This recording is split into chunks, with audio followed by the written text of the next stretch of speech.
Arak'izany mbola mafy dia mafy izany ny fanazaratiana aloha raha ny fanazavan'ireo azy teo a mila sakafo mila fanohanana ara-tsakafo izany a ny Makidy Madagasikara aloha hatreto.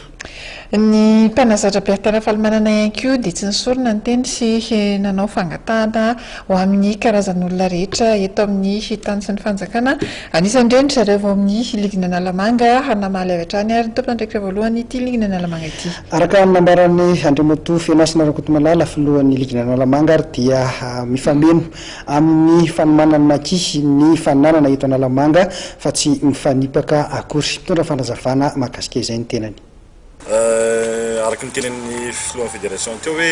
nitanjona anankiray ihany izay foana moa ny ambety teniko hoe manana nitanjona goavana itsika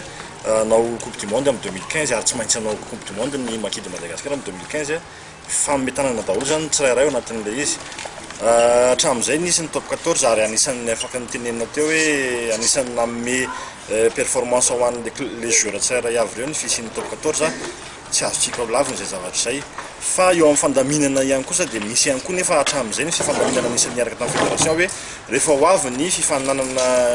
kanina ohatran'io dia mijanona tanteraka mihitsy ny top 14 dia manao repos dia ahafahan'ilay mpilalao rehetrarehetra se concentrer makany amin'ny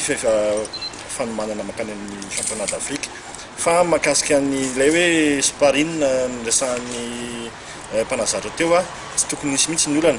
Ny championnat 2014 araka ny fampiresahana tamin'ny filohan'ny fédération dia hanomboka amin'ny herinandro amin'ny 17-18 fa izy zany fifampidiniana eo amin'ny